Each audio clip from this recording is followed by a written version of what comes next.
आज हम male reproductive system की फिजियोलॉजी समझेंगे।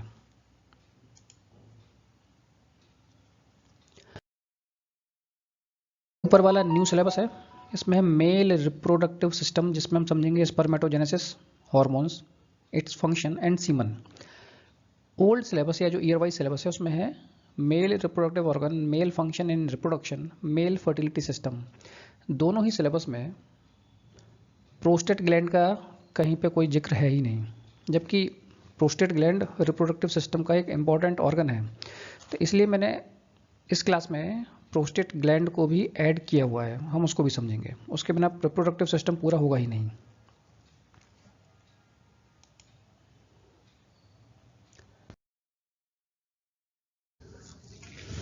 वैसे एनाटमी की क्लास हमने क्रिएट की हुई है।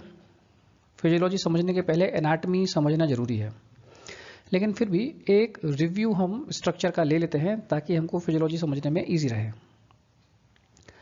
शुरू करते हैं। ये टेस्टिकल है। टेस्टिकल जैसे फीमेल्स में ओवरी होती है, ठीक वैसे ही मेल रिप्रोडक्टिव सिस्टम में होता है टेस्टिकल। टेस्टिकल एक पाउच लाइक स्ट्रक्चर में होता है, थैली जैसे पाउच लाइक स्ट्रक्चर होता है जिसको हम बोलते हैं स्क्रोटम। टेस्टिकल से फिर एक स्ट्रक्चर कंटिन्यू होता है जिसको बोलते हैं एपिडिडेमिस।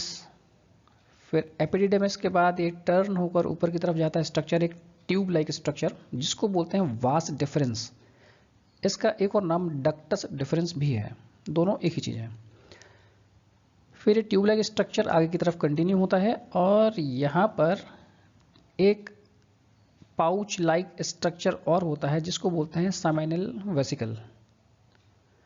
उसके बाद फिर ये वास डिफरेंस कंटिन्यू होता है एजैकुलेटरी डक्ट में। ये जो स्ट्रक्चर है इतना, ये है प्रोस्टेट ग्लैंड। सेमिनल वेसिकल के बाद वास डिफरेंस इंटर करती है प्रोस्टेट ग्लैंड में जिसको बोलते हैं एजैकुलेटरी डक्ट। यहां पर एक जंक्शन है, जॉइंट है। जॉइंट क्या है, यहां पर आप देखोगे कि जो हमारा रिप्रोडक्टिव सिस्टम है ये यूरोनेफ्रो सिस्टम के साथ कंटिन्यू हो रहा है। ये ब्लैडर है, ऊपर यूरिन फॉर्मेशन होता है, या यूरिन कलेक्ट होता है, यहाँ पर फॉर्मेशन होता है किडनी में, यूरेटर के थ्रू आता है ब्लैडर में, और ब्लैडर में यहाँ पर समझ लीजिए ये रिजर्वायर है यूरिन का, यहाँ पर कलेक्शन होता है। यहाँ से यूरिथ्रा कंटिन्यू होती है, तो ये यूरिथ्रा और एजैकुलेटरी डक्ट प्रोस्टेट में ज्वाइन होती हैं और एक कॉमन डक्ट बनाती हैं। कॉमन डक्ट बनाती हैं और ये यूरिथ्रा कंटिन्यू होती है पेनिस के थ्रू, और ये एक्सटर्नल ओपनिंग हो गई।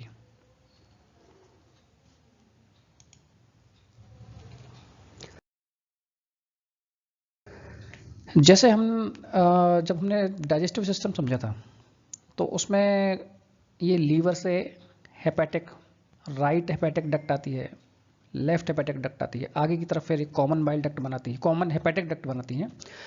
फिर उसके बाद गॉल ब्लैडर है, गॉल ब्लैडर से एक सिस्टिक डक्ट निकल रही है, तो जो गॉल ब्लैडर का सिक्रीशन है वो भी इस डक्ट में आ जाता है। फिर एक कॉमन बाइल डक्ट बन जाती है।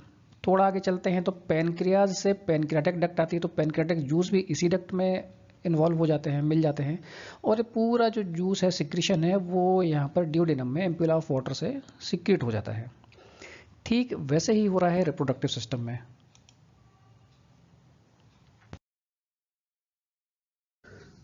तो ये लेटरल साइड से एक डायग्राम हमने पहले देखा था, ये समझ लीजिए एंटीरियर साइड से है ताकि स्ट्रक्चर एकदम क्लियर समझ में आ जाए।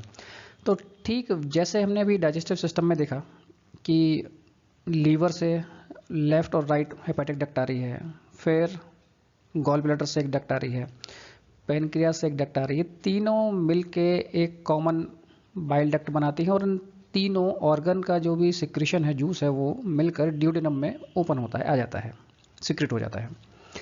ठीक वैसा ही रिप्रोडक्टिव सिस्टम में है, मेल रिप्रोडक्टिव सिस्टम में है टेस्टिकल। टेस्टिकल में स्पर्म प्रोड्यूस होते हैं। ये एपिडिडेमस है, इधर से ट्रेवल करके डक्टस डिफरेंस या वास डिफरेंस से यहाँ तक आते हैं। फिर यहाँ पर सेमिनल वेसिकल है। सेमिनल वेसिकल जैसे हमने गॉल ब्लैडर देखा था, ठीक उसी टाइप का एक स्ट्रक्चर है। यहाँ पर इससे भी कुछ फ्लूइड सिक्रेशन होता है। फ्लूइड सिक्रेशन होता है जो कि म्यूकस नेचर का होता है, विस्कस होता है, गाढ़ा होता है। अब स्पर्म और सेमिनल वेसिकल का जो फ्लूइड है मिक्स होकर फिर आगे की तरफ आया। यहाँ पर प्रोस्टेट ग्लैंड है। प्रोस्टेट ग्लैंड से भी कुछ सिक्रीशन होता है फ्लूइड, वो सिक्रीशन भी मिक्स हो जाएगा और फिर वो ट्रैवल करके आगे की तरफ यूरेथ्रा से, एजैकुलेटरी डक्ट है यहाँ पर प्रोस्टेट में, और उसके बाद यूरेथ्रा से कंटिन्यू होकर बाहर आ जाता है। अब ये तीनों फ्लूइड, स्पर्म मिल गया, सेमिनल वेसिकल का फ्लूइड मिल गया, प्रोस्टेट का फ्लूइड मिल गया, ये तीनों मिलकर सीमन बनाते हैं। स्पर्म टेस्टिकल में बनता है, सेमिनल वेसिकल का फ्लूइड और प्रोस्टेट का फ्लूइड तीनों मिलके जब बाहर आता है, तीनों का जो मिक्सचर है उसको सीमन बोलते हैं।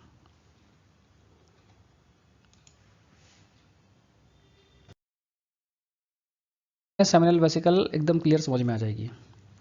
ये यहाँ से वास डिफरेंस है, डक्टस डिफरेंस आ रही है दोनों साइड से, लेफ्ट और राइट, और ये स्ट्रक्चर जो है ये सेमिनल वेसिकल है।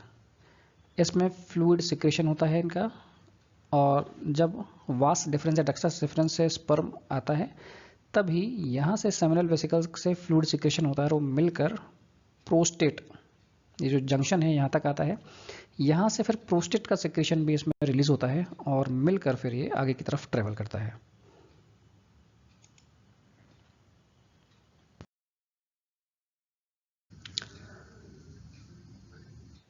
टेस्टिस है, एपिडिडेमिस है, एपिडिडेमिस के टेल से फिर एक स्ट्रक्चर कंटिन्यू होता है। इसमें टेस्टिकुलर आर्टरी है, वास डिफरेंस है, डक्टस डिफरेंस है, क्रेमेस्टिक मसल है, स्पर्मेटिक वेन्स हैं। इन सब, इस पूरे स्ट्रक्चर को मिलाकर बोलते हैं spermatic cord.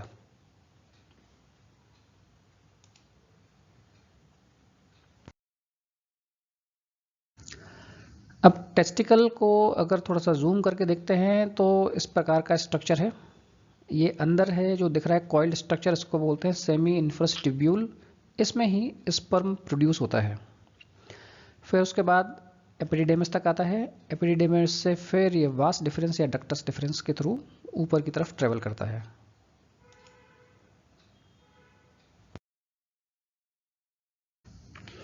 Semi इन्फ्रस tubule, head of एपिडिडेमिस, और ये है बीच का जो पार्ट है कहलाता है बॉडी ऑफ एपिडिडेमिस। लोअर पार्ट इसको बोलते हैं टेल या जो पूंछ ऑफ एपिडिडेमिस। फिर उसके बाद वास डिफरेंस कंटिन्यू हुई।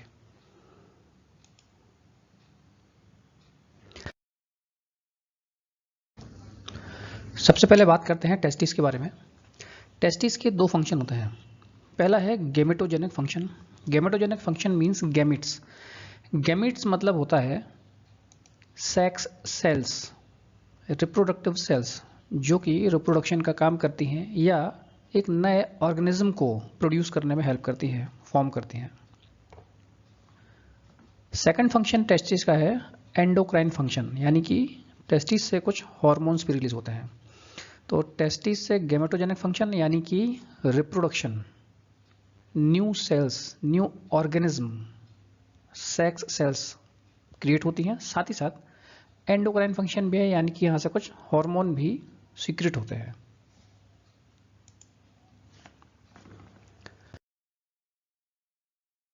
तो पहले पढ़ते हैं गेमेटोजेनिक फंक्शन को। गेमेटोजेनिक फंक्शन ऑफ टेस्टिस, इसी को स्पर्मेटोजेनेसिस भी कहते हैं। जेनेसिस जो टर्म है वो यूज होती है प्रोडक्शन के लिए। स्पर्मेटोजेनेसिस यानी कि स्पर्म का प्रोडक्शन होना।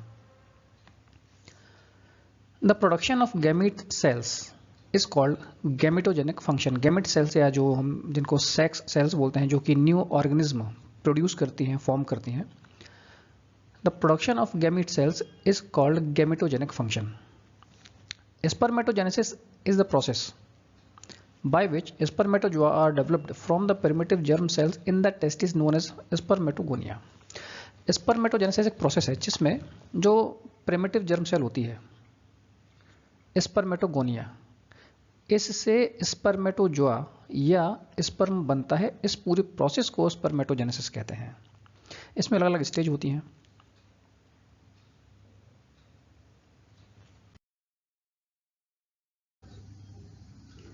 Spermatogenesis occurs in 4 stage. Spermatogenesis की जो प्रोसेस है ये 4 स्टेज में होती है। पहली है स्टेज ऑफ प्रोलिफरेशन, सेकंड है स्टेज ऑफ ग्रोथ, थर्ड है स्टेज ऑफ मैच्योरेशन, मैच्योर होना, फोर्थ है स्टेज ऑफ ट्रांसफॉर्मेशन। तो एक एक करके इनको समझते हैं। स्टेज ऑफ प्रोलिफरेशन, एक डायग्राम के थ्रू फ्लो चार्ट भी बना हुआ है, उसको समझ लेते हैं फिर आगे चलते हैं। स्पर्मेटोजेनेसिस प्रोसेस है। यहाँ पर स्पर्मेटोगोनियम से स्पर्मेटोजोआ यानी कि स्पर्म बन रहा है अलग अलग स्टेज से गुजरते हुए। बेसमेंट मेम्ब्रेन, हमने टेस्टिकल का जब स्ट्रक्चर देखा था तो उसमें सेमी इन्फ्रस ट्यूब्यूल्स थी, उसके बेसमेंट मेम्ब्रेन के पास स्पर्मेटोगोनियम सिचुएटेड होता है। स्पर्मेटोगोनियम से फिर डेवलप होकर बनता है प्राइमरी स्पर्मेटोसाइट, उसके बाद मियोसिस अर्धसूत्री विभाजन 2 बार होता है, मियोसिस फर्स्ट मियोसिस सेकंड, यानी 1 से 2 सेल बन गई, फिर 2 से 4 सेल बनी, अर्धसूत्री विभाजन 2 बार हुआ है।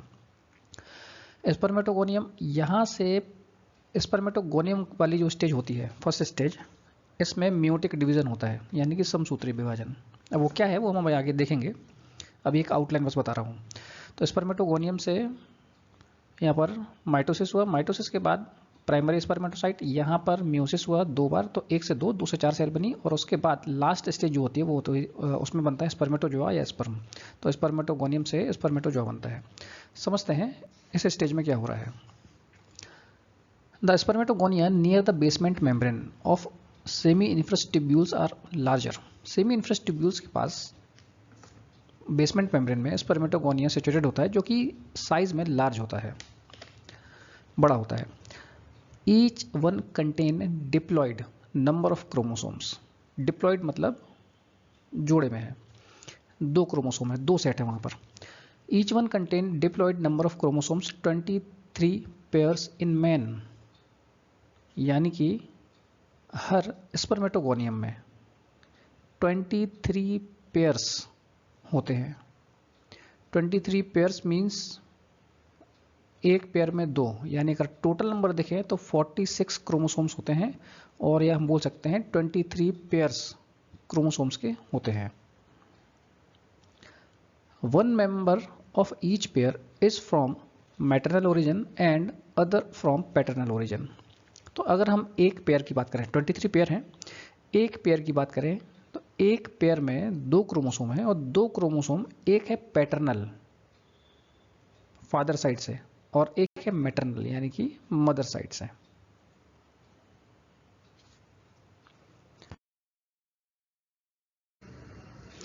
अब स्टेज ऑफ प्रोलिफरेशन में एक्चुअली हो क्या रहा है। During the proliferative stage the spermatogonia divided by mitosis without any change in chromosomal numbers. Spermatogonium यहाँ पर माइटोसिस समसूत्री विभाजन होता है, यानी कि क्रोमोसोम्स के जो नंबर हैं वो चेंज नहीं होंगे। 2 सेल बनेंगी स्पर्मेटोगोनियम से, और दोनों में 46 क्रोमोसोम्स ही रहेंगे, या 23 पेयर या 23 पेयर ही रहेंगे। Spermatogonia divided by mitosis without any change in chromosomal number. Chromosomes में कोई चेंज नहीं हुआ है और स्पर्मेटोगोनिया डिवाइड हो गया है by mitosis.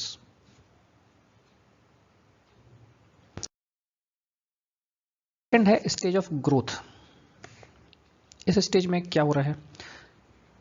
The primary spermatocytes grows into the large cells. ये प्राइमरी स्पर्मेटोसाइट्स है, ये ग्रो कर रहा है लार्ज सेल में।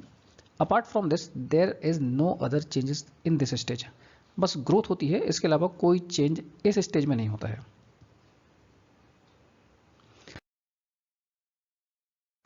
स्टेज ऑफ मैच्योरेशन, मैच्योर होना, परिपक्व होना। After reaching the full size, पर प्राइमरी स्पर्मेटोसाइट्स है, after reaching the full size each primary spermatocyte quickly undergoes meiotic. यहां पर मियोसिस हो रहा है। क्विकली अंडरगोज मियोटिक और मैच्योरेशन डिवीजन विच अकर इन 2 स्टेज। प्राइमरी स्पर्मेटोसाइट अपने फुल साइज में पहुंच गया, उसके बाद एक प्राइमरी स्पर्मेटोसाइट से 2 स्पर्मेटोसाइट ऑफ है, उसके बाद 4 स्पर्मेटेड बनेंगे। स्पर्मेटोसाइट क्विकली अंडरगोज म्यूटिक और मैच्योरेशन डिवीजन विच अकर इन 2 स्टेज है। ये 2 स्टेज में होता है, ये म्यूसिस स्टेज 1 और 2।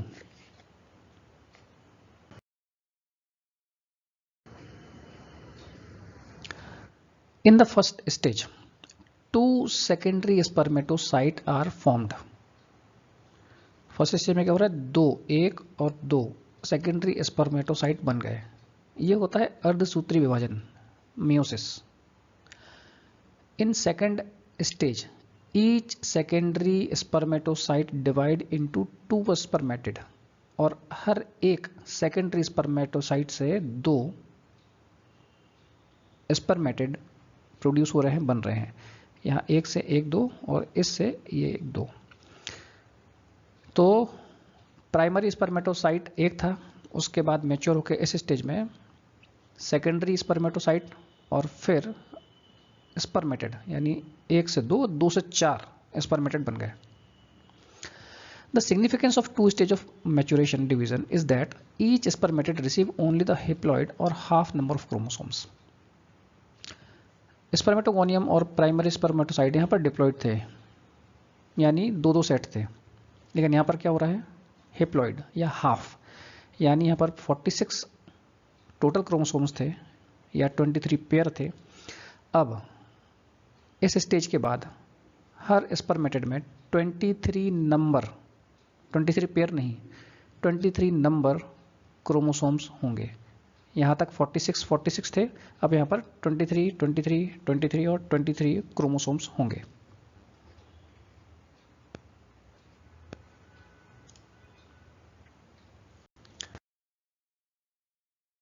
नेक्स्ट है स्टेज ऑफ ट्रांसफॉर्मेशन। ये लास्ट स्टेज है, 4th स्टेज है।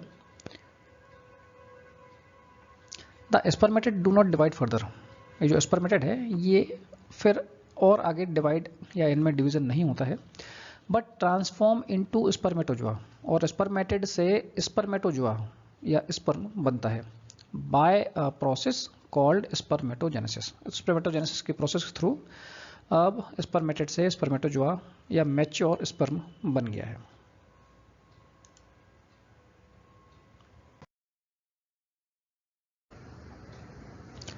एक फ्लोचार्ट के थ्रू स्पर्मेटोजेनेसिस प्रोसेस को रिव्यू कर लेते हैं। सेमी इन्फ्रास्टिब्यूल में बेसमेंट मेम्ब्रेन के पास स्पर्मेटोगोनियम होता है। स्पर्मेटोगोनियम यहाँ पर माइटोटिक डिवीजन होता है, 1 से 2 स्पर्मेटोगोनियम या प्राइमरी स्पर्मेटोसाइट बनते हैं, लेकिन माइटोटिक डिवीजन यानी कि समसूत्री विभाजन, यहाँ पर जो गुणसूत्र होते हैं या क्रोमोसोम्स होते हैं इनके नंबर में कोई चेंज नहीं होता है, ये उतने ही रहते हैं। 23 पेयर थे या टोटल 46 क्रोमोसोम्स थे। तो डिवीजन होने के बाद, इस सेल में डिवीजन होने के बाद जब 2 प्राइमरी स्पर्मेटोसाइट बने तो दोनों में 46 क्रोमोसोम्स ही रहेंगे। उनमें से एक प्राइमरी स्पर्मेटोसाइट को या उसके आगे की प्रोसेस हम समझेंगे। फिर एक प्राइमरी स्पर्मेटोसाइट है, 46 नंबर इसमें क्रोमोसोम्स हैं। उसके बाद 2 सेकेंडरी स्पर्मेटोसाइट बनते हैं और उसके बाद 4 स्पर्मेटिड बनते हैं। 4 स्पर्मेटिड बनने के बाद फिर उसमें और फर्दर ग्रोथ होती है और 4 स्पर्मेटिड जो है वो मैच्योर होके ट्रांसफॉर्म होते हैं स्पर्म में या स्पर्मेटोजोआ में। अब यहाँ पर हेप्लॉइड हो गया, यानी कि एक स्पर्म में 23 क्रोमोसोम्स हैं, यानी कि फर्स्ट स्टेज में 46 क्रोमोसोम्स थे और जो लास्ट स्टेज है स्पर्म की, जो स्पर्मेटोजोआ जो मैच्योर हो गया है, यहाँ पर 23, एक सेल में 23 क्रोमोसोम्स हैं।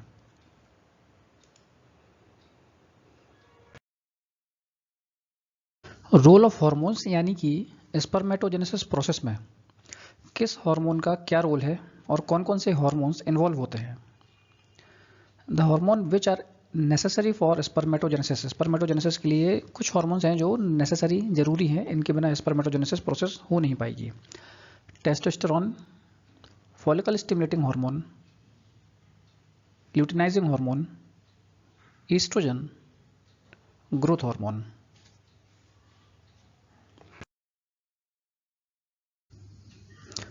टेस्टोस्टेरोन, इसके क्या क्या काम है?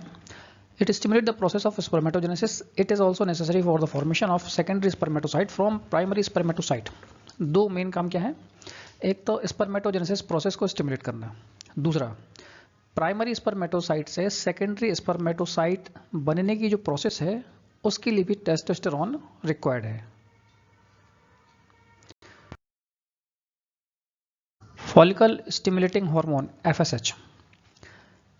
In addition to testosterone, FSH is also necessary for stimulation of the process of spermatogenesis. यानी कि टेस्टोस्टेरोन के साथ साथ, टेस्टोस्टेरोन का काम भी स्पर्मेटोजेनेसिस प्रोसेस को स्टिमुलेट करना है। टेस्टोस्टेरोन के साथ साथ एफएसएच भी, फॉलिकल स्टिमुलेटिंग हार्मोन भी स्पर्मेटोजेनेसिस के प्रोसेस को स्टिमुलेट करता है।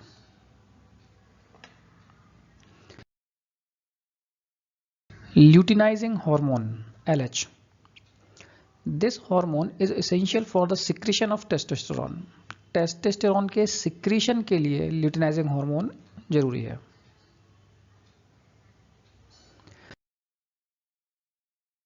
Estrogen, this is secreted by Sertoli cell. This is also necessary for spermatogenesis. Estrogen भी स्पर्मेटोजेनेसिस प्रोसेस के लिए जरूरी है और सिक्रेटेड होता है Sertoli सेल, जो कि सेमी इन्फ्रस ट्यूब्यूल्स, जो कि टेस्टिस में होती हैं। टेस्टिस में सेमी इन्फ्रस ट्यूब्यूल्स हैं, उसमें Sertoli सेल्स होती हैं जो कि ईस्ट्रोजन सिक्रीशन का काम करती हैं।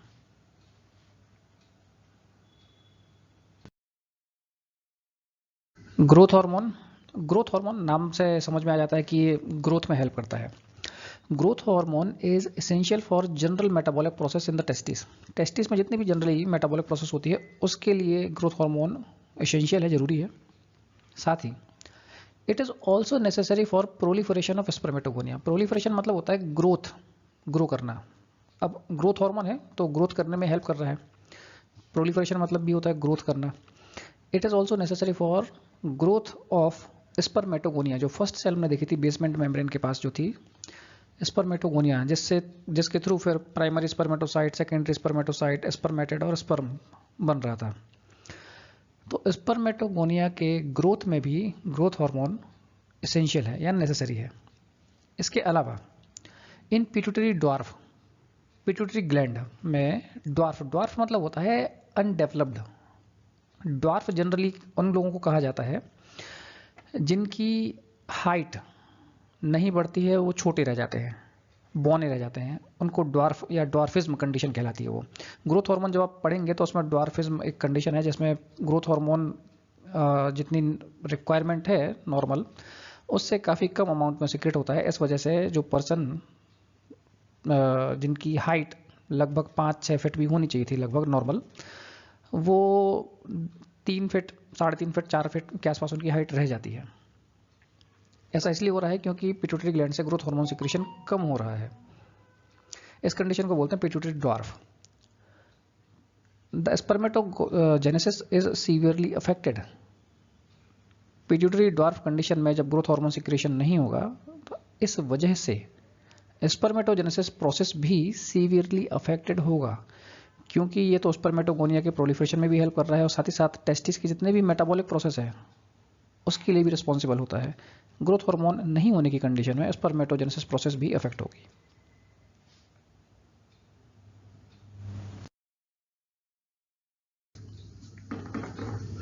Hormone necessary for spermatogenesis. अब स्पर्मेटोजेनेसिस के लिए कौन कौन से हार्मोन स्टेज के हिसाब से जरूरी है वो देख लेते हैं, किस स्टेज में कौन कौन सा हार्मोन हेल्प कर रहा है। तो लेफ्ट साइड में स्टेज और यहाँ पे है हार्मोन। तो स्टेज ऑफ प्रोलिफरेशन, इसमें ग्रोथ हार्मोन और टेस्टोस्टेरोन। फिर स्टेज ऑफ ग्रोथ, इसमें ग्रोथ हार्मोन और टेस्टोस्टेरोन। मैच्योरेशन, जहाँ पर डिवीजन हो रहा था, इसमें भी टेस्टोस्टेरोन। और ट्रांसफॉर्मेशन, जो लास्ट स्टेज होती है, उसमें टेस्टोस्टेरोन, फॉलिकल स्टिमुलेटिंग हार्मोन और ईस्ट्रोजन रिक्वायर्ड होता है।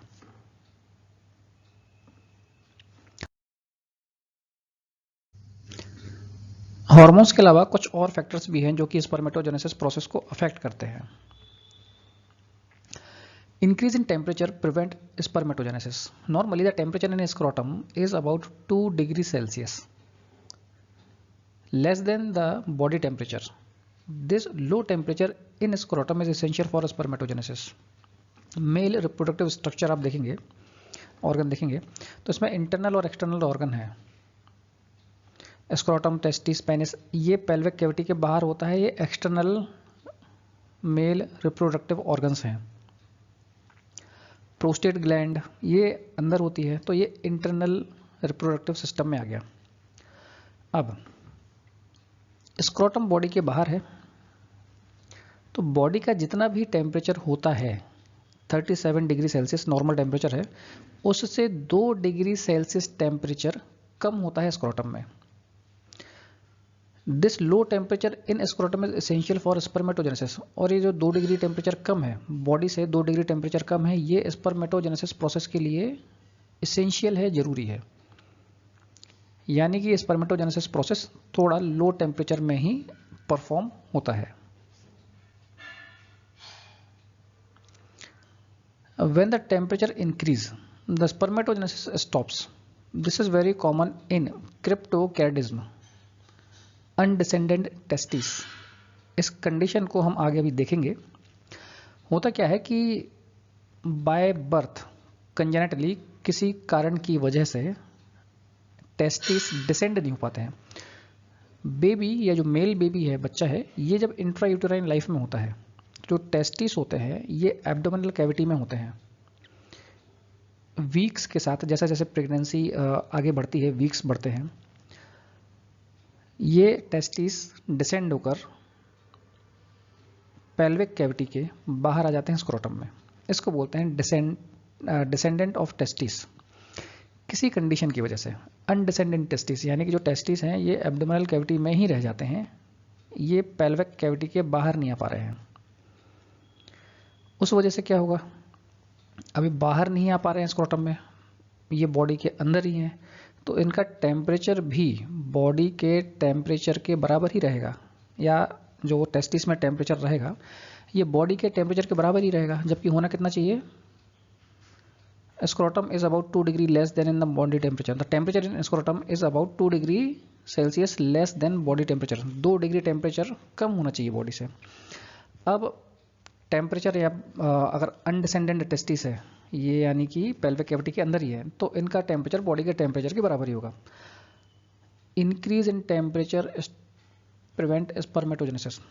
तो अब टेम्परेचर इंक्रीज हो गया, इस वजह से स्पर्मेटोजेनेसिस प्रोसेस जो है, spermatogenesis stops. When temperature increase spermatogenesis stops. तो एक तो अनडिसेंडेंट टेस्टिस वाली कंडीशन हो गई। दूसरा, अगर किसी का कुछ ऐसा प्रोफेशन है जिसमें उसको बहुत हीट वाले एनवायरनमेंट में रहना पड़ता है, जनरली जो ड्राइवर हैं वो ऐसी गाड़ी चला रहे हैं जिनका इंजन उनकी सीट के नीचे रहता है, जैसे ट्रक हो गया। जैसे कार में आपने ध्यान दिया होगा, आगे की तरफ बोनट होता है, इंजन आगे होता है, सीट के नीचे इंजन नहीं होता है। ट्रक हो गया, ट्रक में क्या रहता है, इंजन नीचे और ऊपर सीट रहती है। तो जो ट्रक ड्राइवर हैं या इस प्रकार की जो गाड़ियां चलाते हैं, इनकी बॉडी में इनके जो स्क्रोटम एरिया रहता है, यहाँ पर टेम्परेचर हमेशा बढ़ा हुआ बना रहता है। उस वजह से भी स्पर्मेटोजेनेसिस रुकता है और इनफर्टिलिटी की कंडीशन क्रिएट हो सकती है।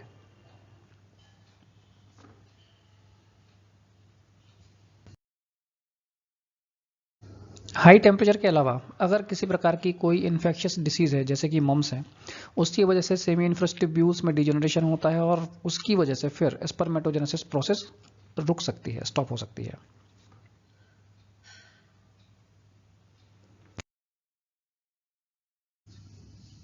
टेस्टिस के मेनली 2 फंक्शन थे, गैमेटोजेनिक फंक्शन या जिसको बोलते हैं स्पर्मेटोजेनेसिस, और दूसरा था एंडोक्राइन फंक्शन। एंडोक्राइन फंक्शन यानी कि ये कुछ हार्मोन भी सीक्रेट करता है। हार्मोन सीक्रेट करने वाले ग्लैंड को हम एंडोक्राइन ग्लैंड कहते हैं। Male sex hormone are called androgen. Testis secrete 3 androgens. Male sex hormone को एंड्रोजन कहते हैं और टेस्टिस जो है 3 एंड्रोजन सीक्रेट करता है। उनके नाम है testosterone, dihydroxy testosterone, एंड्रोस्टेंडियोन।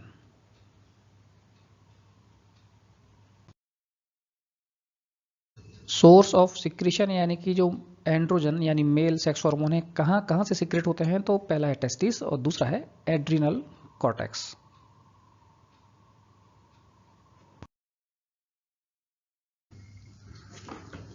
Function of testosterone in fetal life, the testis are stimulated by HCG secreted by placenta. Fetal life यानी कि इंट्रा यूटेराइन लाइफ, बच्चा जब गर्भ में है, तो मेल बेबी जब अपनी इंट्रायूटेराइन लाइफ में है, गर्भ में है, तब क्या होता है, testis are stimulated by human chorionic gonadotropin. ये एक हार्मोन है जिसको HCG बोलते हैं, सीक्रेट होता है प्लेसेंटा से। तो प्लेसेंटा से सीक्रेट होने वाले HCG की वजह से या HCG टेस्टिस को स्टिमुलेट करता है फीटल लाइफ में, जब बेबी डिलीवर हो गया। बट इन चाइल्डहुड, डिलीवरी के बाद, practically no testosterone is secreted approximately until 10 to 12 years of age. यानी कि 10 से 12 साल तक की एज तक प्रैक्टिकली टेस्टोस्टेरोन सीक्रेट नहीं होता है, ना के बराबर होता है। आफ्टरवर्ड्स, उसके बाद testosterone secretion starts and it increases rapidly at the onset of puberty and lasts throughout most of the remaining part of the life. Puberty के टाइम पे टेस्टोस्टेरोन सिक्रेशन शुरू होता है रैपिडली और फिर ये लाइफ लॉन्ग तक सिक्रेशन होता रहता है। The secretion starts decreasing after 40 years and become almost zero by age of 80 years. 40 तक की एज तक सिक्रेशन पीक पे रहता है। उसके बाद 40 की एज के बाद टेस्टोस्टेरोन का सिक्रेशन डिक्रीज होना शुरू हो जाता है, कम होना शुरू हो जाता है। Become almost zero by the age of 80, और 80 ईयर्स तक की एज में या 80 साल की एज के आसपास टेस्टोस्टेरोन का सिक्रेशन लगभग जीरो हो जाता है।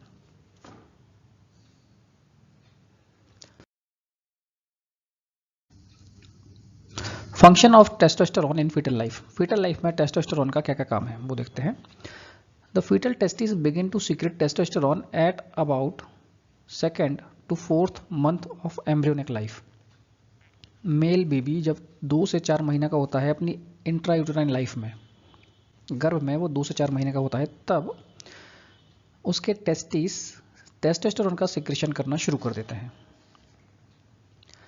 टेस्टोस्टेरोन के इंट्रायूटेराइन लाइफ में या फीटल लाइफ में 3 मेन फंक्शन है। पहला तो है सेक्स डिफरेंशिएशन इन फीटस। अभी कंफ्यूज मत होना, अभी बताएंगे इसको डिटेल में। Development of accessory sex organs, descent of testis,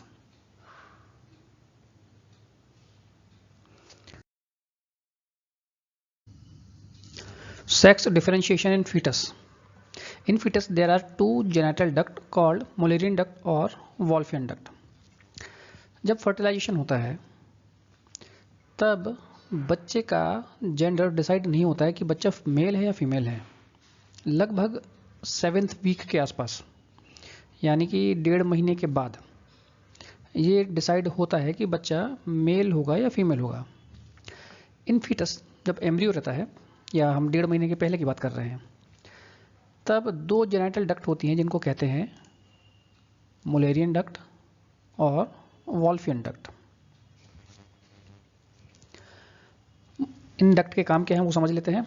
Mullerian duct, this duct give rise to female accessory sex organ such as vagina, uterus and fallopian tube. यह हम कह सकते हैं मुलेरियन डक्ट से फीमेल जेनिटल ऑर्गन या female reproductive system बनता है, develop होता है।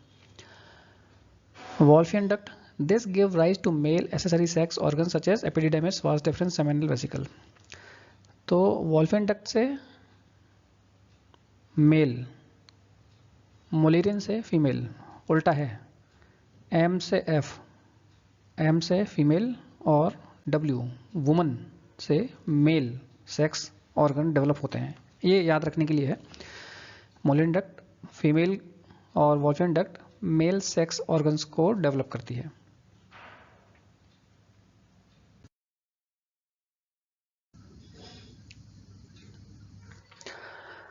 If testosterone is secreted from the genital ridge of fetus at about 7th week of intrauterine life, the Mullerian duct system disappear and male sex organ develop from the Wolffian duct. अगर 7th week के आसपास intrauterine life में, मतलब 7th week समझ लीजिए 1.5 महीने के बाद की बात है, 4 वीक 1 मंथ, 6 वीक 1.5 मंथ, 1.5 महीने के बाद अगर टेस्टोस्टेरोन सीक्रेट होता है जेनिटल रिज ऑफ फीटस, ये बताऊंगा अभी डायग्राम में, डायग्राम लगा रखा है मैंने, उसमें दिखाएंगे आपको। तो अगर टेस्टोस्टेरोन सीक्रेट होता है 7th वीक इंट्रायूटेराइन लाइफ में, तब जो मुलेरियन डक्ट सिस्टम है वो डिसअपियर हो जाएगा, गायब हो जाएगा और मेल सेक्स ऑर्गन डेवलप हो जाएंगे फ्रॉम वॉल्फियन डक्ट। अगर ऐसा नहीं होता है, यानी कि टेस्टोस्टेरोन सीक्रेट नहीं होता है, तब क्या होगा? In the absence of testosterone female sex organ develop from Mullerian duct, thus the testosterone is responsible for sex differentiation in fetus। अगर टेस्टोस्टेरोन का सिक्रेशन नहीं होता है तो फीमेल सेक्स ऑर्गन डेवलप हो जाएंगे। तो इसका मतलब यही हुआ अल्टीमेटली कि टेस्टोस्टेरोन सेक्स डिफरेंशिएशन के लिए रिस्पॉन्सिबल होता है।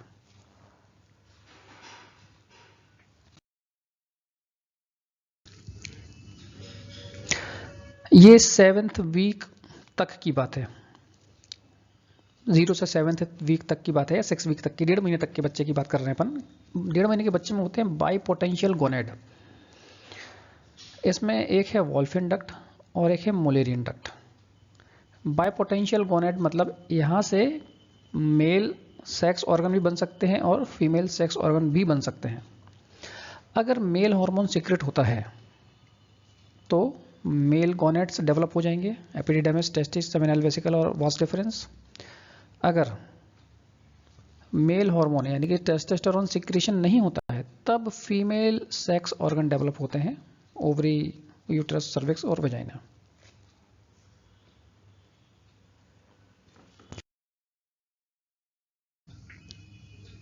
फीटल लाइफ में जो दूसरा काम है टेस्टोस्टेरोन का वो है development of secondary sex organs. Testosterone is also essential for the growth of external genitalia जो पेल्विक कैविटी के बाहर है, जैसे कि पेनिस और scrotum, and other accessory sex organ जैसे कि जेनिटल डक्ट है, सेमिनल वेसिकल और प्रोस्टेट।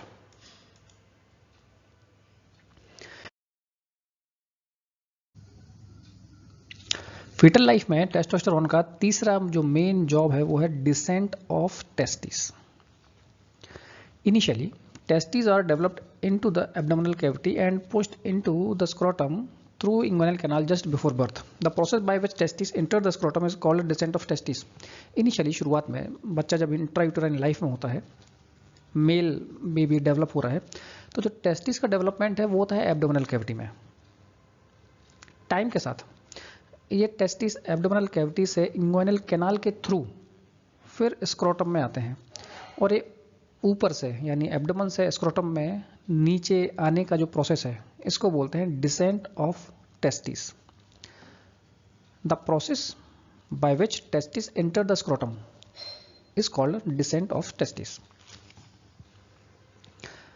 ये जो डिसेंट ऑफ टेस्टिस है या ये जो प्रोसेस है इसके लिए टेस्टोस्टेरोन नेसेसरी होता है, जरूरी होता है। अगर टेस्टोस्टेरोन की कमी है तो ये टेस्टिस डिसेंड नहीं होते हैं या एब्डोमिनल कैविटी में रह जाते हैं या इंगुइनल कैनाल में रह जाते हैं। Testosterone is necessary for this. If male child is born with undescended testis the condition is called क्रिप्टोर्किडिज्म।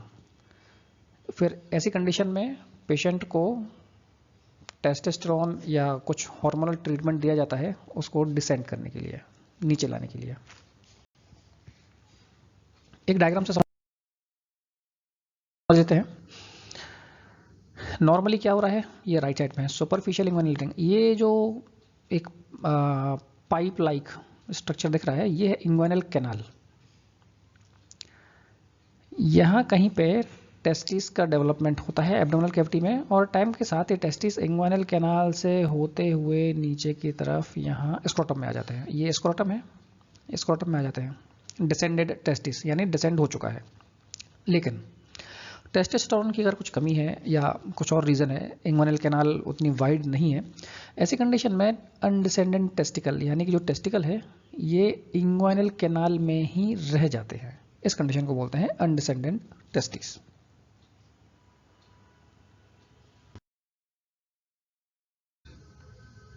Fetal life के बाद अब समझते हैं टेस्टोस्टेरोन के अडल्ट लाइफ में क्या फंक्शन है। इसको 2 पॉइंट में पढ़ेंगे। Effect on sex organ, sex organ पर टेस्टोस्टेरोन का क्या असर होता है, और जो सेकेंडरी सेक्सुअल कैरेक्टर्स हैं उस पर टेस्टोस्टेरोन का क्या इफेक्ट है। तो फर्स्ट है effect on sex organ. After puberty the testosterone secretion cause increase in size of penis, scrotum and testis. Puberty के बाद टेस्टोस्टेरोन की वजह से पेनिस, स्क्रोटम और टेस्टिस का साइज इंक्रीज होता है, बढ़ता है। दूसरा है effect on secondary sexual characteristics, जिसमें फर्स्ट है बोन ग्रोथ। टेस्टोस्टेरोन की वजह से बोन थिकनेस बढ़ती है, ये होता है कैल्शियम के डिपोजिशन की वजह से, जो कि अब टेस्टोस्टेरोन की वजह से ज़्यादा होने लग गया है, तो बोन थिकनेस बढ़ेगी। सेकंड है muscular growth. Total muscle mass में 50% इंक्रीमेंट होता है आफ्टर प्यूबर्टी टेस्टोस्टेरोन की वजह से।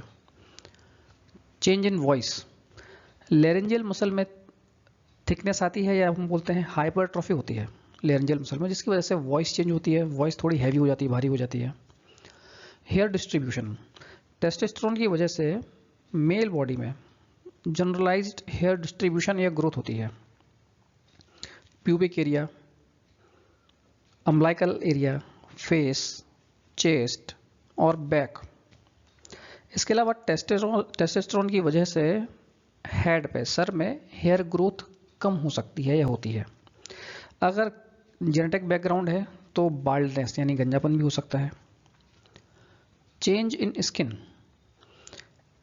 टेस्टोस्टेरोन की वजह से प्यूबर्टी के बाद स्किन थोड़ी थिक और डार्क होती है, क्योंकि मेलेनिन की क्वांटिटी बढ़ जाती है, उसका पिगमेंटेशन बढ़ जाता है। Effect on BMR, basal metabolic rate. Puberty के टाइम पर या एडोलेसेंस जो एज रहती है, अडल्ट लाइफ की अर्लियर एज, उस टाइम पर टेस्टोस्टेरोन की वजह से बीएमआर भी इंक्रीज हो जाता है।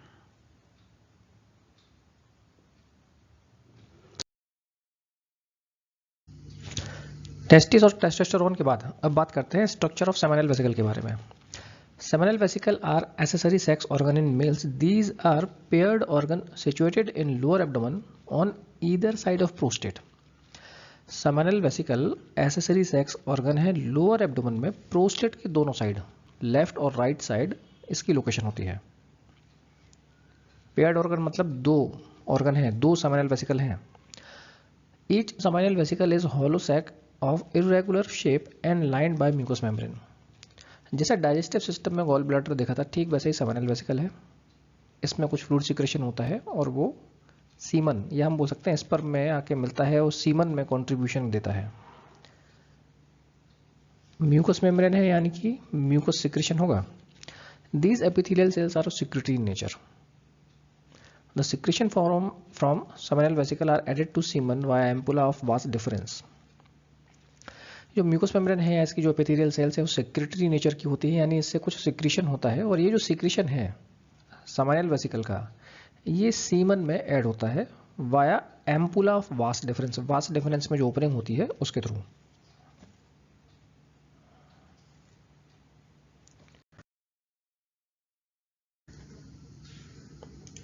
डायग्राम समझ लेते हैं।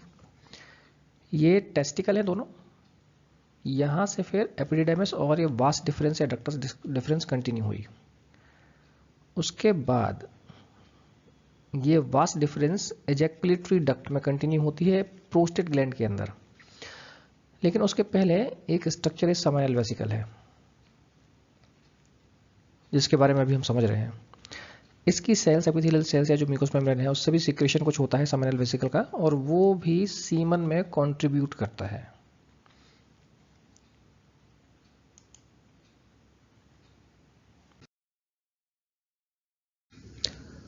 प्रॉपर्टीज देख लेते हैं सेमिनल वेसिकल में क्या क्या है।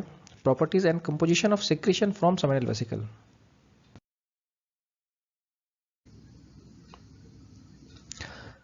पहले प्रॉपर्टीज देखते हैं। The secretion from seminal vesicle is mucoid and viscous in nature. It is neutral or slightly alkaline in reaction. This add to bulk of semen as it forms 60% of total semen. Mucoid and viscous, यानी कि mucoid fluid ज़्यादा है इसमें, और गाढ़ा, viscous मतलब होता है गाढ़ा। प्रकृति अगर इसका नीचे देखो तो गाढ़ा फ्लूइड है। इट इज़ न्यूट्रल, अगर पीएच की बात करते हैं तो लगभग न्यूट्रल या हल्का सा अल्कलाइन इसका रिएक्शन है।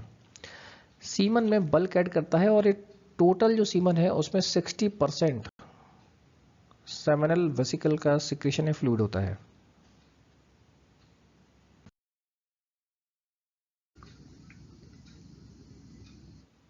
Composition.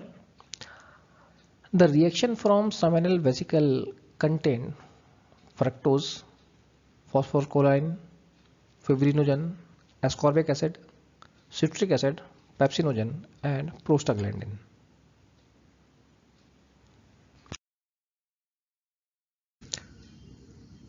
Function of secretion from seminal vesicles, seminal vesicles के सिक्रेशन, जो भी सिक्रेशन होता है उसके फंक्शन क्या है?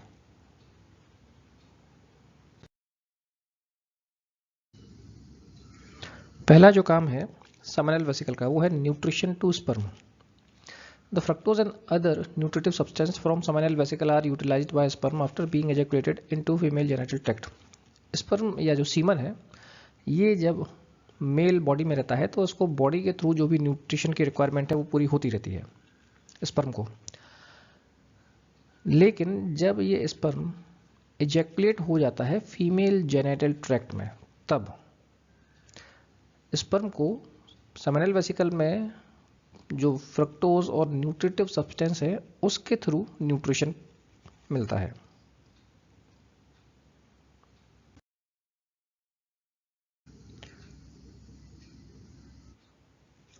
सेकेंड फंक्शन है clotting of semen. The fibrinogen from secretion of seminal vesicle is converted into coagulum as soon as semen is ejaculated. Semen या जो सेमिनल वेसिकल में फिब्रिनोजन है, जब स्पर्म एजैकुलेट होता है तब सेमिनल वेसिकल में जो फिब्रिनोजन है उसकी वजह से ये क्लॉट होता है या इसमें क्लॉटिंग होती है.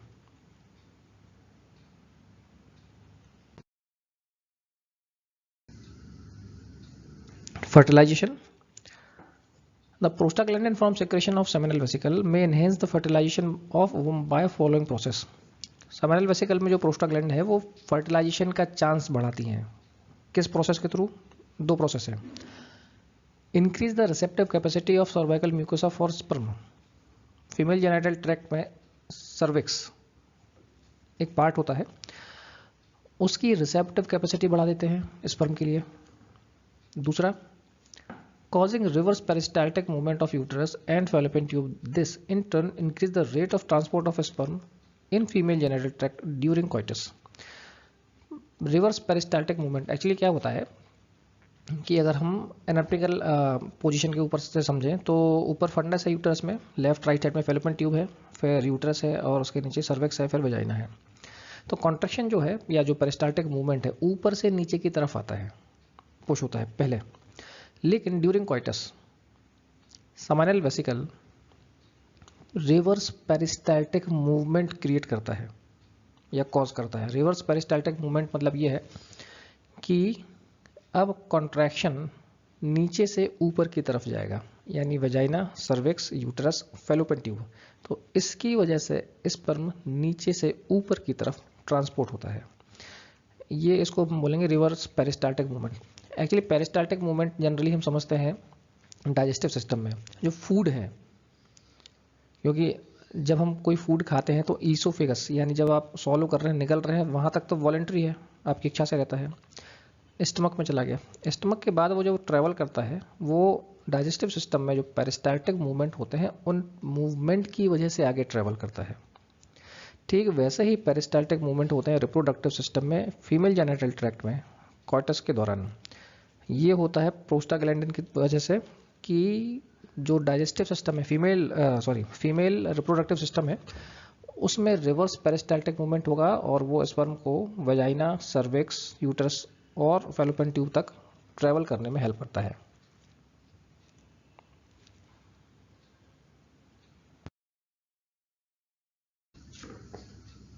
अब समझते हैं प्रोस्टेट ग्लैंड के बारे में. सबसे पहले structure. Human prostate gland weighs about 40 gram. It consists of 20 to 30 separate glands which open separately into the urethra. हमने डायग्राम देखा था प्रोस्टेट ग्लैंड का. वास्ट डिफरेंस, डक्टस डिफरेंस जहाँ पर सेमिनल वेसिकल है, उसके बाद ये प्रोस्टेट ग्लैंड से गुजरती है एजैकुलेटरी डक्ट के रूप में और ब्लैडर से आती है यूरिथ्रा, और यहाँ पर इनका जंक्शन या जॉइंट होता है और उसके बाद यूरिथ्रा ही कंटिन्यू होती है, पेनिस तक जाती है और एक्सटर्नल ओपनिंग तक. ह्यूमन प्रोस्टेट ग्लैंड, इसका वजन लगभग 40 ग्राम के आसपास होता है. इसमें अलग अलग 20 से 30 ग्लैंड्स होती हैं जो कि डायरेक्ट यूरेथ्रा में ओपन होती हैं, सेपरेटली अलग अलग ओपन होती हैं।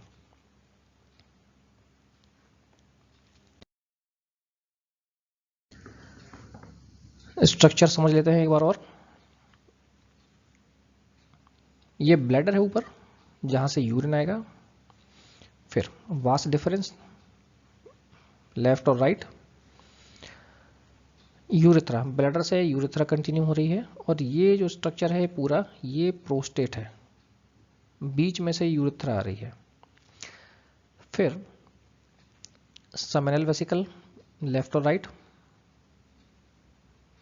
एजैकुलेटरी डक्ट, ये एजैकुलेटरी डक्ट ओपन हो रही है, वास डिफरेंस कंटिन्यू होती है, यूरेथ्रा में ज्वाइन कर रही है, मिल रही है एजैकुलेटरी डक्ट, यहां से ही फिर सीमन या यूरिन पास होगा नीचे की तरफ।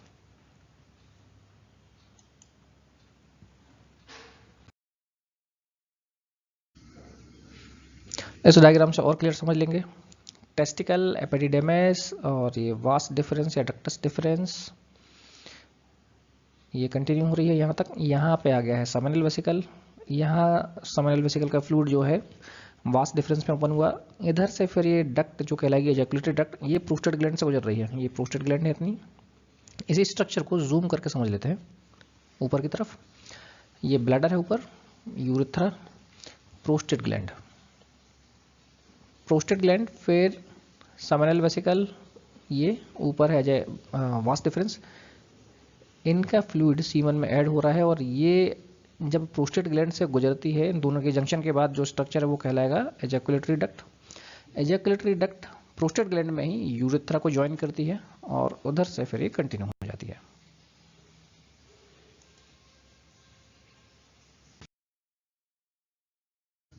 प्रोस्टेटिक फ्लूइड की क्या प्रॉपर्टी और कंपोजिशन है, पहले बात करते हैं प्रॉपर्टीज की। The secretion of prostate gland is thin, milky, alkaline fluid, it forms 30% of total semen. 60% है सेमिनल वेसिकल, 30% प्रोस्टेट फ्लूइड और 10% स्पर्म होता है। सिक्रीशन थिन है, मिल्की है और अल्कलाइन नेचर का होता है।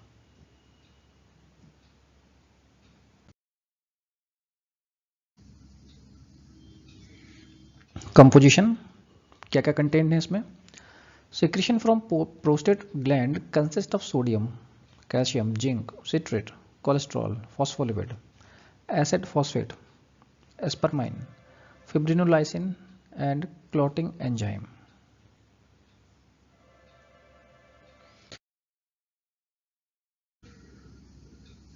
फंक्शन ऑफ प्रोस्टेट फ्लूइड, इसके भी मेन 3 फंक्शन है।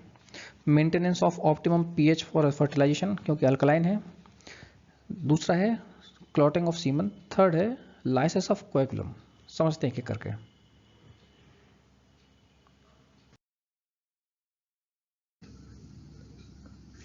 Maintenance of optimum pH for fertilization.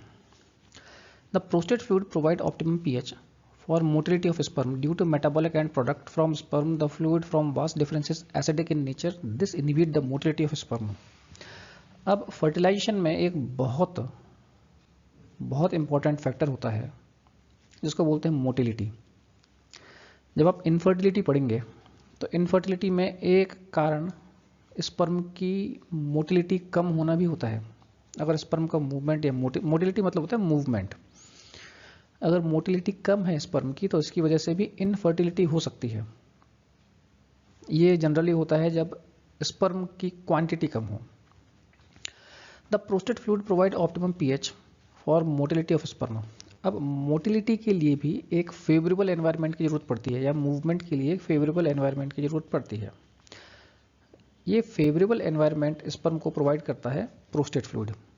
Due to metabolic end product from sperm the fluid from vas deferens is acidic in nature. तो जो वास डिफरेंस में and product है, जहाँ तक हम बोल सकते हैं कि एजैकुलेटरी डक्ट थी, वहाँ तक जो फ्लूइड आ रहा था, स्पर्म है, सेमिनल वेसिकल है, सेमिनल वेसिकल भी लगभग न्यूट्रली होता है, नॉर्मली होता है, तो ये काफ़ी एसिडिक होता है। सेमिनल वेसिकल तक जो स्पर्म और सेमिनल वेसिकल का फ्लूइड है ये जब ज्वाइन कर रहा है सीमन को, तो ये नेचर में थोड़ा एसिटिक होता है। This inhibit the motility of sperm. Fluid जितना एसिटिक होगा उतना स्पर्म की मोटिलिटी कम होगी। Vaginal secretion in females are highly acidic with pH of 3.5 to 4. This also inhibit the motility of sperm. Generally, the sperm are non-motile at pH less than 6. साथ ही vaginal secretion, female में जो vaginal secretion है वो भी highly acidic होता है, उसका pH तो 3.5 to 4 होता है। ये भी स्पर्म की मोटिलिटी को इनहिबिट या कम करने का काम करता है। जनरली अगर पीएच 6 से कम है तो वो एसिडिक है और इस पीएच में स्पर्म नॉन मोटाइल होते हैं, यानी कि वो मूवमेंट करते ही नहीं है।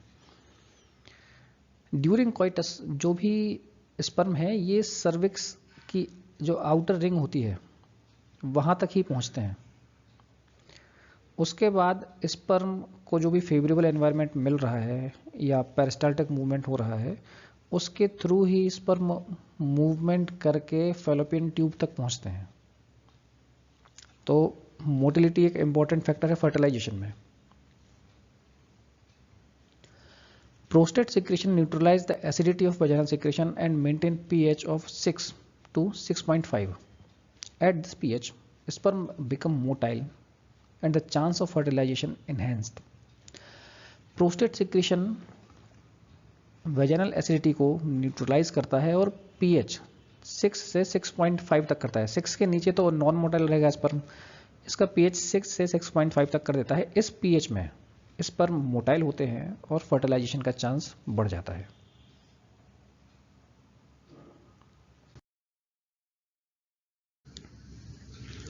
सेकेंड जॉब जो है प्रोस्टेट फ्लूइड का वो है clotting of semen. The clotting enzyme present in prostate secretion cause conversion of fibrinogen into coagulum. This is essential for holding the sperm in uterine cervix. क्योंकि ऐसा नहीं है कि फर्टिलाइजेशन तुरंत हो जाता है कि ओवम फैलोपियन ट्यूब में है ही ड्यूरिंग क्वाइटस स्पर्म सिक्रेशन और फर्टिलाइजेशन, ऐसा नहीं होता है। स्पर्म सर्विक्स में या यूट्रस में यहाँ पर लगभग 48 आवर्स तक रहते हैं। जनरली 24 to 72 आवर्स यानी 1 से 3 दिन काउंट करते हैं, डिपेंड करता है कितनी क्या क्वांटिटी है। तो clotting enzyme present in prostate secretion cause conversion of fibrinogen. Fibrinogen तो रहता है सेमिनल फ्लूइड में, सेमिनल वेसिकल के फ्लूइड में, तो जो कोएगुलम में कन्वर्ट होता है वो क्लॉटिंग एंजाइम प्रोस्टेट फ्लूइड में जो है उसकी वजह से होता है। अब it is essential for holding the sperm in uterine cervix. Uterus की सर्विक्स में स्पर्म को होल्ड करके रखने के लिए, सीमन को होल्ड करके रखने के लिए जरूरी है।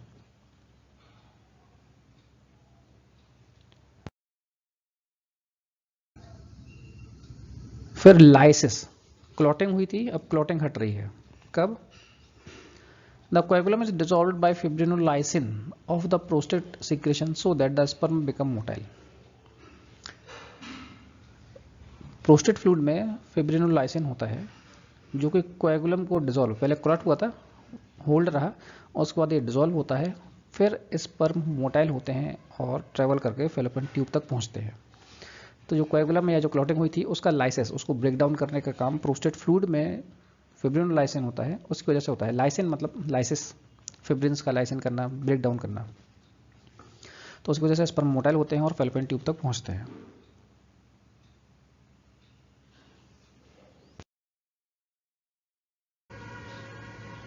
अब ओवरऑल सीमन के बारे में बात करते हैं।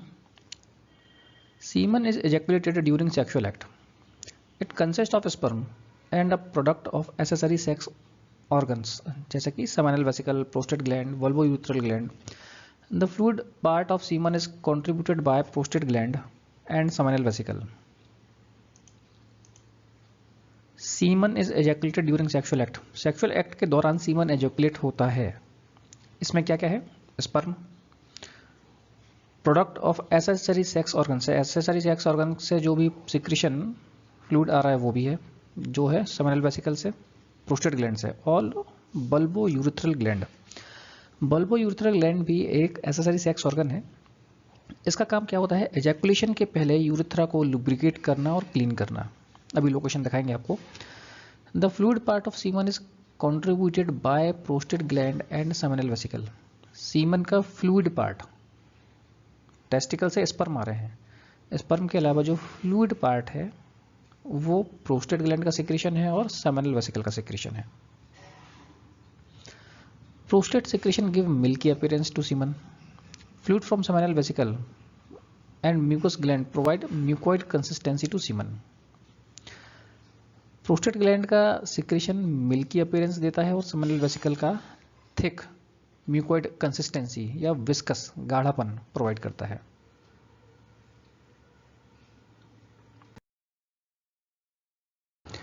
एपिडिडेमिस, डक्टस या वास डिफरेंस, उसके बाद ये सेमिनल वेसिकल हो गया, यहाँ पर ये एजैकुलेटरी डक्ट है, ब्लैडर है, ये प्रोस्टेट ग्लैंड, यूरिथ्रा ये कॉमन डक्ट बन गई है।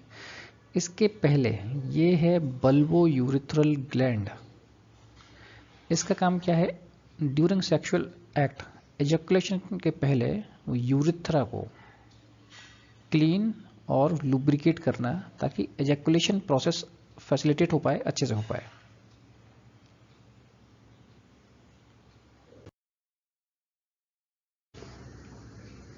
At the time of ejaculation, human semen is liquid in nature. Immediately it coagulates, and after some time it undergoes secondary liquefaction. The fibrinogen present in the secretion from seminal vesicle is converted into a weak coagulum by the clotting enzyme secreted from prostate gland. Ejaculation के time पर जो human semen है ये liquid nature का होता है। Ejaculation के बाद कोएगुलेट हो जाता है। After some time it undergoes secondary liquefaction, फिर कुछ समय बाद फिर से ये लिक्विड हो जाता है।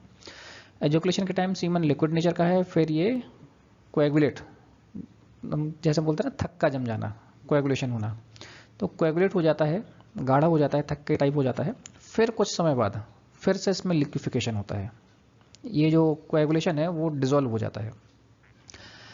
Fibrinogen present in secretion from seminal vesicle is converted into weak coagulum।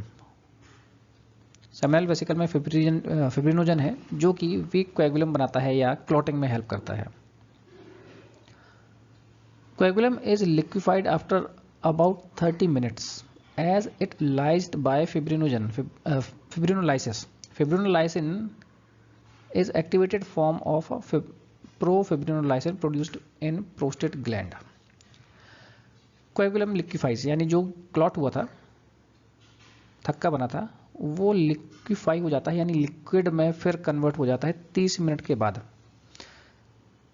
Human semen liquid nature का है, फिर ये कोएगुलेट हो गया, कोएगुलेट होने के 30 मिनट बाद फिर से ये लिक्विड में कन्वर्ट हो जाता है। एज इट इज लाइज्ड बाय फिब्रिनोलाइसिन, फिब्रिनोलाइसिन की वजह से इसमें लाइसिस या डिसॉल्विंग प्रोसेस होती है। फिब्रिनोजन क्या करेगा? क्लॉटिंग करेगा, फिब्रिनोलाइसिन डिसॉल्विंग करेगा, क्लॉट को हटाने का काम करेगा या उसको फिर से लिक्विड करने का काम करेगा। When semen is ejaculated the sperm are non motile due to viscosity of coagulum. When the coagulum dissolve sperm become motile. Semen जब एजैकुलेट होता है तो स्पर्म नॉन मोटाइल होते हैं क्योंकि ये विस्कस होता है, कोएगुलम यानी कि क्लॉटिंग होती है। जब ये क्लॉटिंग या कोएगुलम है ये डिसॉल्व होता है तब स्पर्म मोटाइल हो पाते हैं।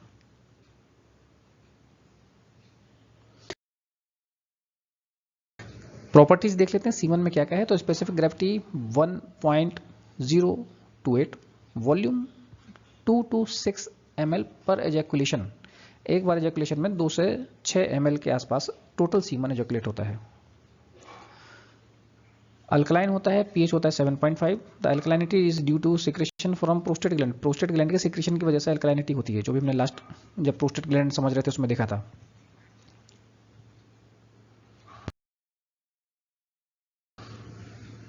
कंपोजिशन, टोटल कंपोजिशन अगर देखा जाए तो सीमन में स्पर्म है 10%, सेमिनल वेसिकल का फ्लूइड है 60% और प्रोस्टेट ग्लैंड का फ्लूइड है 30%।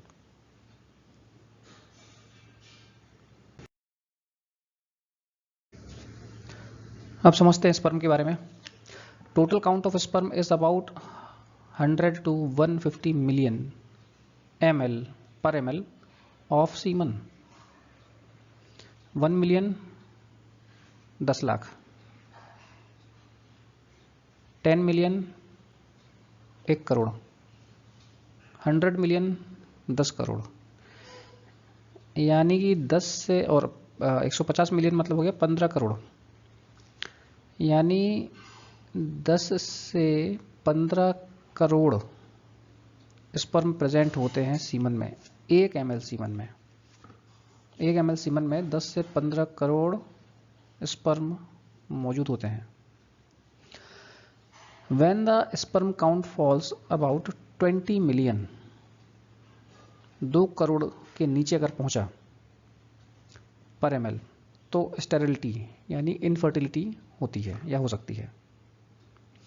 Though the sperm can be stored in male genital tract for longer period, after ejaculation the survival time is only about 24 to 48 hours at a temperature equivalent to the body temperature.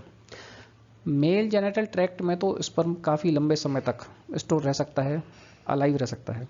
Ejaculation के बाद survival time depend करता है कि जहाँ पे भी sperm जा रहा है वो बॉडी, उसका टेम्परेचर बॉडी के टेम्परेचर के इक्विवेलेंट ही हो, और 24 से 48 घंटे तक उसमें ही सर्वाइव कर सकता है। The rate of motility of sperm in female genital tract is about 3 mm per minute. 1 minute में 3 mm स्पर्म ट्रेवल करता है फीमेल जेनिटल ट्रैक्ट में। Sperm reach the fallopian tube in about 30 to 60 minutes after sexual intercourse.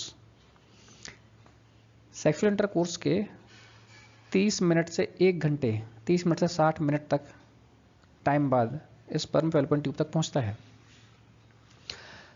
अभी जो हमने previous slide में समझा कि जो सीमन है ये लिक्विड नेचर का रहता है, एजैकुलेट होने के बाद कोएगुलम हो जाता है, क्लॉट हो जाता है, उसके 30 मिनट बाद लगभग ये फिर से ब्रेक डाउन होता है और ट्रैवल करना शुरू करता है, तब इसमें मोटिलिटी होती है। तो सेक्सुअल इंटरकोर्स के कोइटस के लगभग 1 घंटे के आसपास तक स्पर्म फैलोपियन ट्यूब तक पहुंच पाता है। The uterine contraction be during sexual act facilitate the movement of sperm. During sexual act uterus में कुछ कॉन्ट्रैक्शन होते हैं, ये यूटेराइन कॉन्ट्रैक्शन स्पर्म के मूवमेंट में हेल्प करते हैं।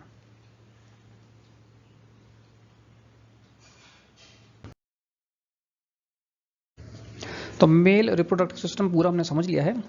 अब कुछ 2 टर्म है क्लिनिकल फिजियोलॉजी में, उनको समझ लेते हैं। पहला है हाइपर गोनेडिज्म। हाइपर मतलब ज़्यादा, गोनेडिज्म मतलब जो सेक्स हार्मोन की बात हो रही है, गोनेट्स की। तो अगर मेल सेक्स हार्मोन का सिक्रीशन ज़्यादा होता है उसको बोलते हैं हाइपर गोनेडिज्म। अब हम टेस्टोस्टेरोन की बात कर रहे थे, तो हमने एडल्ट लाइफ में क्या क्या एक्ट हैं, उसके क्या क्या काम है वो देखा था, फंक्शन क्या है वो देखे थे। तो उसमें वॉइस में चेंज होना, hair distribution, muscular growth, bone growth, skin में चेंज और बीएमआर, अलग अलग फंक्शन होते हैं एडल्ट लाइफ में। अगर टेस्टोस्टेरोन का सिक्रेशन ज़्यादा होता है, जनरली प्यूबर्टी की एज में होता है, लेकिन प्यूबर्टी लगभग 13-14 की एज में होती है। फिर ये जो चेंजेस हैं ये सडनली नहीं हो जाते हैं, इन चेंजेस को होने में भी कुछ साल लगते हैं। जैसे मस्कुलर, अब 13-14 ईयर में एकदम मस्कुलर ग्रोथ और हाइट एकदम रीच थोड़ी हो जाती है। 18 साल की एज तक, 13-14 से 18 साल तक की एज तक टोटल या फुल ग्रोथ हो पाती है या होती है। लेकिन अगर टेस्टोस्टेरोन का सिक्रेशन नॉर्मल से ज़्यादा हुआ, वो कंडीशन कहलाएगी हाइपर गोनेडिज्म। तो उसकी वजह से मस्कुलर ग्रोथ ज़्यादा होगी, बोन ग्रोथ ज़्यादा होगी, लेकिन एपिफाइसिस जल्दी क्लोज हो सकती है। इसकी वजह से बच्चे की हाइट कम रह सकती है।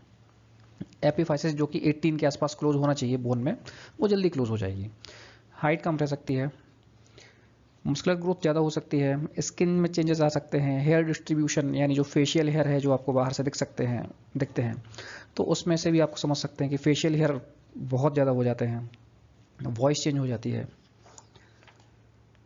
साथ ही जो भी सेकेंडरी सेक्सुअल कैरेक्टरिस्टिक्स हैं उनमें एक्सेसिव डेवलपमेंट होता है, सेक्स ऑर्गन में भी एक्सेसिव डेवलपमेंट होता है। ये कंडीशन कहलाती है हाइपरगोनेडिज्म। सेकंड है हाइपोगोनेडिज्म। हाइपोगोनेडिज्म मतलब कि टेस्टोस्टेरोन का सिक्रीशन नॉर्मल से कम हो रहा है।